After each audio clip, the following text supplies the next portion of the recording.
Plaintiff Sierra Stacy had a rough upbringing, but she considers herself a survivor, not a victim.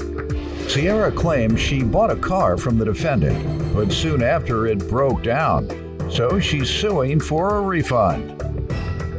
Defendant Ellery Wolf says he offered to have the car looked at for Sierra, but at the end of the day, it was an as-is sale, and therefore he owes her nothing.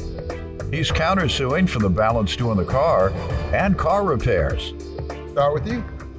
Okay, I'm a single parent of 2 young teens. I'm just aiming to try to pave a better way from what I've seen growing up and what I've been through. Abuse,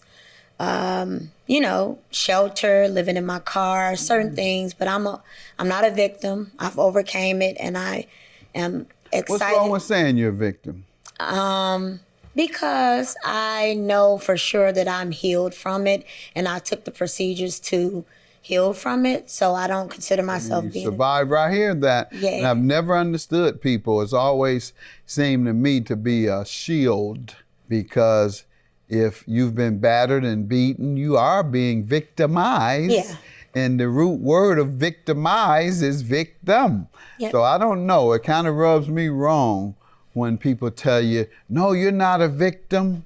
Oh, yes, I am. What happened to me? You are a surviving victim. Yeah. But you are a victim of a man battering you. Yes. And so ladies, don't let anybody tell you you weren't victims. You were. A man battered you, had you to live in a shelter, it appears, had you lose everything. Yeah. Yes, you survived and overcame, but you are also a victim that maintained scars from that. So there you have it. Well, But I'm glad you overcame. And what's your status now in life? You have 2 children, and what are you doing with yourself? I'm working. I was actually a lead at a factory for quite some time. I was willing to work to take care of me and my children. Afterwards, I was impacted through the pandemic, which I lost my job. And once I lost my job, I had car issues, and kids had to stay home for school because of things has changed. A lot of work. Yeah. So after that, that's when I met Mr. Wolf online to know that he was selling used cars. Okay. I made it a decision to sacrifice by buying a secondary car because there was so many things going on with the vehicle, my prior vehicle. July 8th, I purchased a car of 2021. And once I purchased the car, which was a 2010 Nissan, it was a 2010 Nissan Sentra. He told me that nothing was wrong with the car, but I did notice that it was a rattling noise.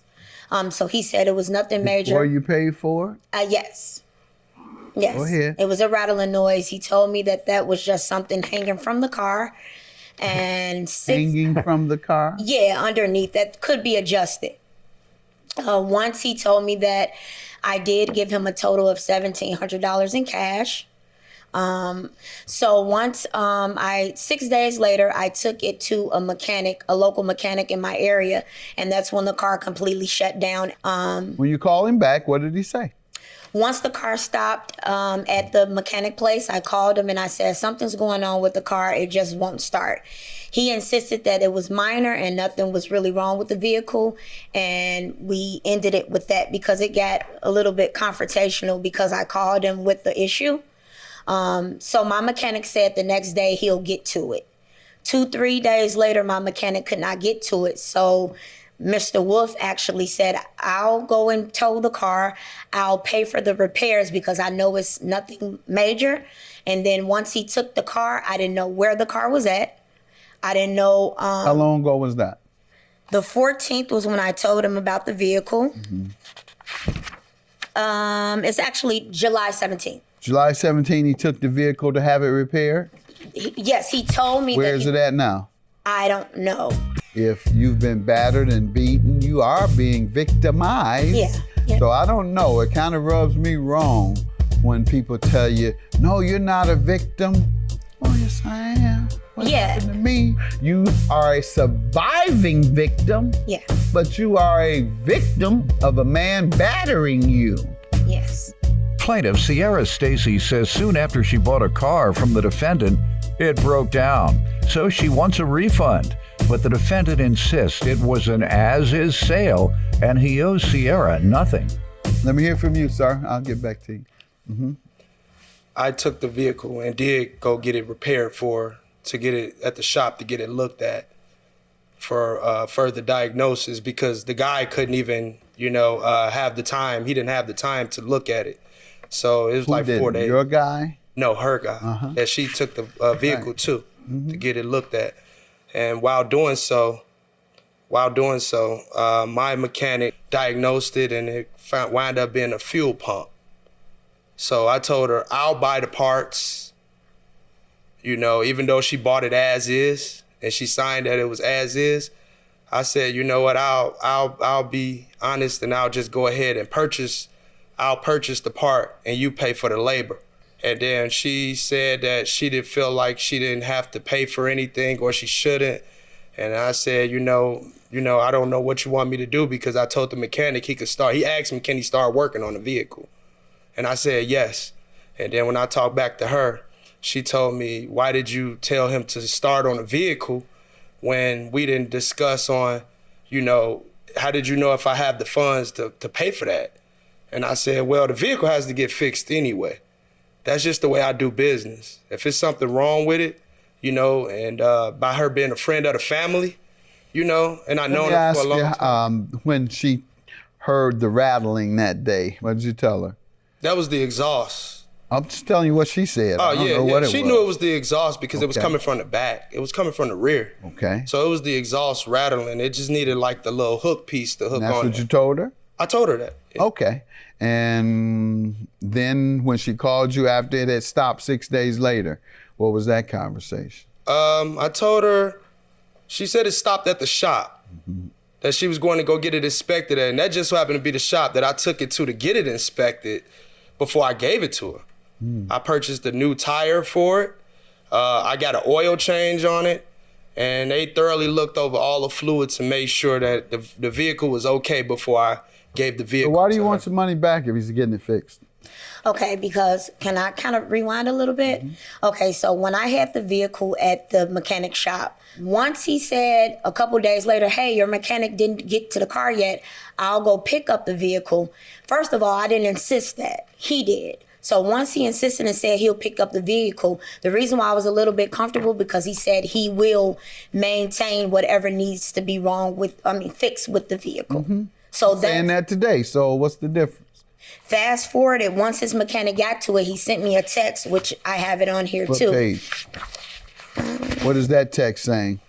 The text is on page 7. It's saying, good morning, which is the 23rd from when we first talked. It say, good morning, I found out it was the fuel pump. Once that's page 7 and the last text message. Once I called him back, I said, okay, what's going on with the car? Because at that point, he was upset that I asked for my money back. But the reason why is because he wasn't getting back to me. And I felt uncomfortable. Didn't you have anything to show me where he got upset? Because on this, he doesn't sound upset. On the phone, he did get upset. No, I'm asking, do you have a text? You have any evidence? The only evidence you've given me is he says, good morning, I found out what's happening. It's the fuel pump. No. That's very nice. That's not mean at all. That's very nice. That's somebody going out of their way to help you when you have bought a car that has no warranty and is as is. So why won't you allow him to complete that? Your Honor, because when he called me before the text message, he said, I have to get the labor done, me. And I said, well, how do you know that I can afford what you're telling me the labor is? And secondly, that's not what you told me. Your only problem was with you paying for the labor? No, the problem was after we got to the conversation of what needs to be done, I can't afford what you're telling me that needs to be done. I didn't know what a car was at. First of all, I couldn't contact him because after that conversation, he blocked me on social media and my phone number. Sir, did you block her? If so, why? Yes, I blocked her, Your Honor. I blocked her because she was getting very disrespectful and rude after I told her, I will help you out, even though you bought it as is. I'm still willing to help you out. And I said, since it's not something that you did or I did, you know what I'll do for you? I already dropped the price to $2,600, and I was originally asking $35 for the vehicle. So I dropped it to $26. And I told her this. I said, you know, what I'll do for you, I'll pay for the part. You just pay for the labor. The total came out to $500 for parts and labor. And she said on page 5, this is her after I blocked her, if you want to read that, Your Honor. I mean, it's nothing disrespectful here to me. She said, I just asked you to be fair. If you're not willing to trying to give me my money back, it's nothing else we need to talk about. And that's why we ended up here. Okay, but you said, why did you block her? Because she was cursing. I thought this was going to indicate something. It doesn't indicate she was actually verbally cursing me. Okay, you all haven't shown me anything. Everything that you all say happened is the very opposite of what I'm reading. Yep. He was very polite when he talked to you. You say suddenly he went off after that. She was very polite in her letter to you. You say, but right before that, she had went off. So I don't see any going off. Plaintiff Sierra Stacy says soon after she bought a car from the defendant, it broke down. So she wants a refund. But the defendant insists it was an as-is sale and he owes Sierra nothing. You sold it to her for $2,600? Yes. And she has paid how much? $17. Who has the deed? Ellery Wolf does. Everything is in his name. You have the deed? Okay. Yes. And you've been paid 17 out of the 900 due? Yep. All right. We're going to give her 1,700 back and let you keep the car. So there's no loss. You have your car back. And it needed repairs already. Yeah. When you sold it to us. So you can just repair it and keep it. So, ma'am, we're going to give you your money back and let him keep the car. $1,700 is your judgment, and your claim is dismissed, sir. Have a good day. All right, thank you. We both hopefully can continue to move forward and stay positive. That's all I was trying to do, is be positive in the situation. So, yeah. Well, Sierra, I apologize to you if you felt like I disrespected you and sold you a bad car. I was willing to fix the car, and I see that we shouldn't have no problem from here. You know, I apologize. No problem. No issues.